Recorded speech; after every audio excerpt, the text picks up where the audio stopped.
no escapo a la tentación de preguntarle a Manuel Ferreira cómo está viendo estos primeros movimientos de Trump y los coletazos que se están dando, Manuel, en el ámbito económico fundamentalmente. Bueno, mira, hay muchos temas. Una de las cosas que está ocurriendo es la gran inestabilidad. Decía, decían justamente en el Financial Times de hoy, hablaban de un caso muy interesante y decía lo siguiente, ¿verdad? Él hace algo y el mercado tambalea, dice. O un montón de gente también le afecta a esto, ¿verdad? Como por ejemplo a los ejecutivos de las empresas automotrices. Entonces, esta gente viene, dice, y le dice de forma muy educada, lo que acaba de hacer es realmente estúpido. Y entonces ellos vuelven a pensar lo que hicieron y cambian algo. Esta es la forma en que actúa Donald Trump, muy impulsivamente, pero yo creo que están pasando cosas que son interesantes de tener en cuenta. Por ejemplo, acá se toman decisiones, por ejemplo, ponerle aranceles a Canadá. Gran parte de las fábricas el objetivo de esto es básicamente que vuelva a resurgir la industria americana, ¿verdad? Pero ¿qué le dicen los ejecutivos de las empresas americanas? Estaban diciendo que en promedio las partes integrantes de un automóvil que se termina vendiendo como si fuese americana, cruza en promedio 7 veces la frontera entre Estados Unidos y Canadá. O sea, voy a dar un ejemplo, ¿verdad? Hay cobre en Canadá, ese cobre en Canadá se vuelve un filamento de cobre en Estados Unidos, vuelve a cruzar el filamento de cobre, se convierte en un cable en Canadá, ese cable vuelve a cruzar, se enrolla en Estados Unidos, vuelve a cruzar a Canadá y ahí se hace la puerta a un auto, esa puerta se exporta y se arma Y ahí le colocan en Detroit. el cable. ¿Verdad? Entonces, decían, este costo que le están generando al subir a 25% los aranceles de autos de Estados Unidos, le genera, significa que... multiplicador tremendo allí. Claro, significa que el promedio de un auto va a subir más o menos en $10,000. Los autos en Estados Unidos son mucho más baratos que acá. ¿Verdad? Acá vamos a suponer que el promedio de un auto esté más o menos en $30,000. En Estados Unidos el promedio de un auto está más o menos en $12,000. Entonces, vos le pones 10,000 de arancel, le está subiendo casi al 100%. Casi se duplica el costo. El valor promedio del auto al alcance de la gente, ¿verdad? Este tipo de cosas son cosas que son muy complicadas. Decía, en este mismo artículo decía uno de estos ejecutivos, decía, en 24 horas cambió 3 veces temas que nos afectan muchísimo en términos de lo que tenemos que hacer. Entonces lo que se ve es una gran incertidumbre. Esa incertidumbre se está traduciendo en temas de mercado. ¿Qué es lo que está pasando? Una de las cosas que está pasando, están cayendo las bolsas. El Standard & Poor's 500 tuvo esta semana pasada su peor semana de septiembre del año pasado, ¿verdad? Entonces, realmente es una situación compleja. ¿Qué es lo que está pasando? Posiblemente lo que está haciendo Donald Trump es dividir a todo el mundo. Entonces, ir atacando a cada país con cosas muy específicas y en una relación bilateral. En una relación bilateral no hay país que le gane a Estados Unidos, ¿verdad? Posiblemente el único que se le pueda plantar en serio es China, ¿verdad? Entonces, y acá hay un tema también muy importante. China saca yo no sé si ustedes leyeron, y esto a mí me parece realmente preocupante, porque ya se habla en otro sentido de este tipo de cosas, ¿verdad? Entonces, básicamente saca un tuit el ministro de Relaciones Exteriores chino, y le voy a leer un poco largo, pero creo que es muy jugoso, ¿verdad? Y dice el ministro de Relaciones Exteriores de China, dice: el problema del fentanilo es una excusa endeble para aumentar los aranceles estadounidenses a las importaciones chinas. Nuestras contramedidas para defender nuestros derechos e intereses son completamente legítimas y necesarias. Estados Unidos, nadie más, es responsable de la crisis del fentanilo dentro de los Estados Unidos. En un espíritu de humanidad y buena voluntad hacia el pueblo estadounidense, hemos tomado medidas enérgicas para ayudar a Estados Unidos a lidiar con el problema. En lugar de reconocer nuestros esfuerzos, Estados Unidos ha tratado de difamar y echarle la culpa a China, y está tratando de presionar y chantajear a China con aumentos de aranceles. Nos han estado castigando por ayudarlos. Esto no va a resolver el problema de Estados Unidos y socavará nuestro diálogo y cooperación antinarcóticos. La intimidación no nos asusta, el acoso no funciona con nosotros. La presión, la coerción o las amenazas no son la forma correcta de tratar con China. Cualquiera que ejerza la máxima presión sobre China está eligiendo a la persona equivocada y calculando mal. Si Estados Unidos realmente quiere resolver el problema del fentanilo, lo correcto es consultar con China y tratar a ambos como iguales. Y acá viene la parte más importante. Si lo que Estados Unidos quiere es una guerra, ya sea una guerra arancelaria, una guerra comercial o cualquier otro tipo de guerra, estamos dispuestos a luchar hasta el final. O sea, esta es una declaración, una amenaza directa, ¿verdad? A mí me parece esto extremadamente problemático, ¿verdad? China también hay que tener en cuenta una cosa. China maneja los mares enfrente a sus costas, ¿verdad? El mar del sur de la China, que es posiblemente uno de los canales más importantes de tránsito marítimo que existen en el mundo hoy. Creo que algo así como el 60% de todas las mercaderías que se mueven en el mundo pasan por ese lugar. Entonces, realmente un problema en esa zona puede generar una disrupción muy grande en todo lo que es comercio, ¿verdad? Y puede tener un impacto económico tremendo, ¿no? Claro. Estados Unidos no le va a doblegar a China, ni China a Estados Unidos, ¿verdad?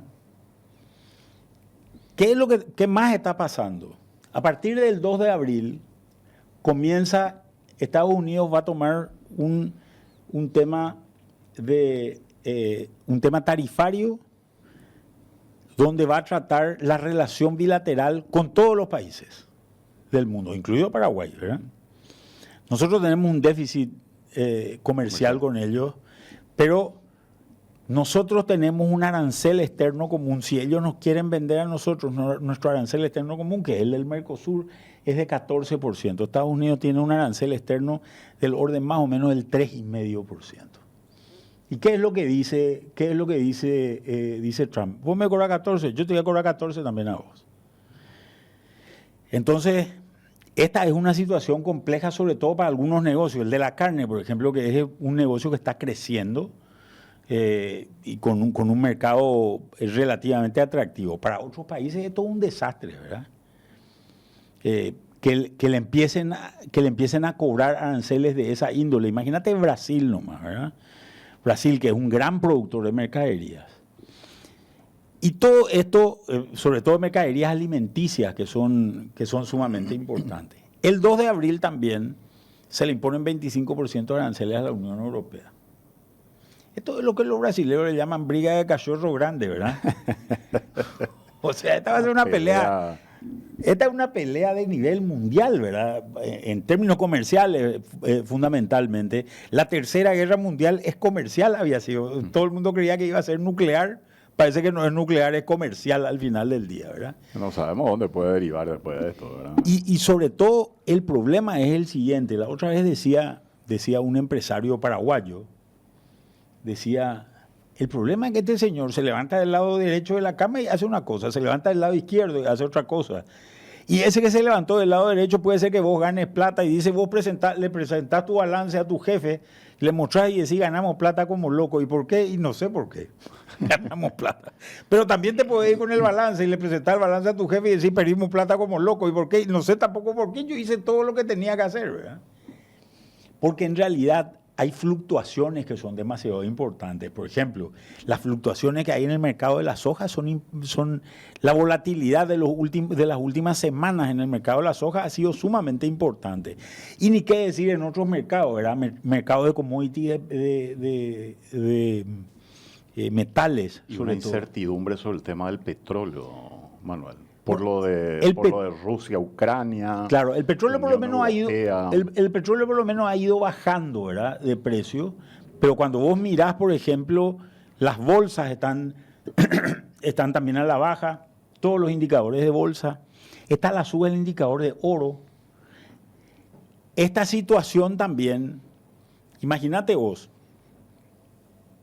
uno de los problemas que tenés acá es que yo le vendo una mercadería a Estados Unidos y a cambio de eso recibo dólares, ¿verdad? Cuando le exporto a Estados Unidos. Si Estados Unidos me bloquea, yo voy a recibir menos dólares, porque no le voy a poder vender al tenedor grande de dólares. Y esto no es que le pasa a Paraguay, esto le pasa a todos los países que exportan a Estados Unidos. Y no creo que haya ningún país que no exporte algo, por lo menos, a Estados Unidos, ¿verdad? Entonces, la situación es, va a haber menos dólares por esta misma situación en el resto del mundo, ¿verdad? Allá se te produce un incremento de tipo de cambio, ¿verdad? Sumado al incremento de tipo de cambio que puede provenir o que podría eventualmente provenir de una inflación generada por estos aranceles. Ahora, parecería ser que el arancel está siendo usado hoy, o los aranceles en general están siendo usados por Estados Unidos como una amenaza para que se sienten a una mesa los distintos países del mundo. Claro, a negociar ciertos temas. ¿Te acuerdas que yo te contaba que Besen decía vamos a usar como vamos a tener un revólver cargado en la mesa de negociación y es exactamente lo que están haciendo, ¿verdad? Pero esto está generando tanta incertidumbre y tanto impacto en sectores, sobre todo internos de Estados Unidos, que esta es una complicación significativa que puede pasar. La pregunta es, ¿cómo reaccionamos nosotros? Países pequeños como el caso de Paraguay, que yo siempre le digo a la gente, nosotros somos pocos y somos pobres, ¿verdad? Nosotros necesitamos producir para el resto del mundo. Y acá hay en este marco de muchas incertidumbres, hay algunas precisiones que son muy importantes. Por ejemplo, una precisión es que los tipos de cambio van a subir en todo el mundo, con relación al dólar, digo, ¿verdad? Y ahí hay un tema que es importante, ¿verdad? Nosotros ya tuvimos devaluaciones relativamente importantes del dólar en el último año, del orden del 8 o 9% más o menos, que creemos que este año va a ser otra vez una devaluación de ese tipo. ¿Qué quiere decir eso? Un dólar a 8.500, a 8.600 para cierre de este año, ¿verdad? Eso te genera inflación local, porque nosotros comerciamos en dólares con los otros países.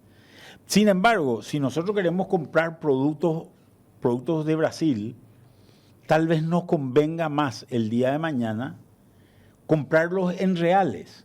O si le vendemos, cobrar en reales el dinero que tenemos y tratar de usar esos reales. Pero hoy te digo esto y es una cuestión de casi de pensamiento mágico, ¿verdad? Porque no es posible generar hoy fácilmente esos esquemas de negociación. Fíjate que China también, fíjate cómo nos impacta esto. China está empezando a poner en la guerra comercial, una de las cosas que hizo fue a empresas como Dreyfus y Bunge, les dijo, yo no le voy a recibir mercadería a ustedes, porque ustedes son empresas americanas, entonces no me importa si compran soja de Argentina o compran soja de Brasil. yo no le voy a recibir a ustedes porque ustedes son empresas americanas. Entonces yo no voy a comercializar con empresas americanas. Nosotros básicamente le vendemos toda nuestra soja a Argentina, pero ¿quién es el dueño de la soja? Son empresas como Bunge, Cargill, ADM, etcétera. Esas son las dueñas de este producto, digamos, ¿verdad? Entonces, indirectamente está afectando un montón de flujos de nuestro producto. Y nosotros seguimos empecinados con el tema taiwanés también.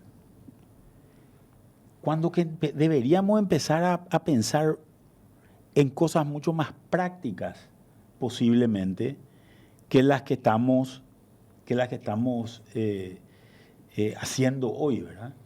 Nuestra historia de vínculo con Taiwán, pero ¿cómo hacemos nosotros para zafar de esta situación, que es una situación dramática y compleja, en un espacio de incertidumbre muy grande y seguramente donde nos vamos a tener que sentar en negociaciones bilaterales donde vamos a perder? Ya perdimos. En Paraguay hay mucha inversión norteamericana. Hay mucha inversión norteamericana. No sé si el primero o el segundo inversor en Paraguay es de las empresas americanas, ¿verdad? Claro, por ejemplo, todas estas empresas que son acopiadoras de soja, que es el negocio más grande que hay en Paraguay, casi todas son americanas. ABCD, ¿cómo se llama decir, verdad? Sí. Que son empresas americanas, ¿verdad? Y que al final te termina afectando. Pero tenemos que empezar a ponernos en una posición distinta, porque fíjate que nosotros seguimos puteando contra el Mercosur, ¿verdad? Uh-huh. El Mercosur nace en el 90, en el momento donde el mundo era totalmente distinto y la temática eran acuerdos de libre comercio. Hoy estamos en un mundo que está retrocediendo en los acuerdos de libre comercio. No sé quién le dijo a Milei que Estados Unidos iba a firmar una... Sí, ellos están tratando de firmar un acuerdo directamente con Estados Unidos. Sí, pero Estados Unidos ya dijo que no va a firmar ni un acuerdo de libre comercio con ningún país del mundo. De hecho, está rompiendo, ¿verdad?, los acuerdos está rompiendo lo que tenía, norte, ¿verdad? ¿No? Y Trump está cambiando todo este paradigma que mira, ya se viene cambiando desde su primer gobierno. Biden no es que retrocedió en esto, profundizó estos acuerdos que cierran la economía americana y ahora la situación es peor que antes, ¿verdad? Y comenzó más temprano que antes. Estos 45 días de gobierno más o menos que tiene Trump han sido los más disruptivos de algún presidente americano que entró, ¿verdad? Y esto no es un tema menor.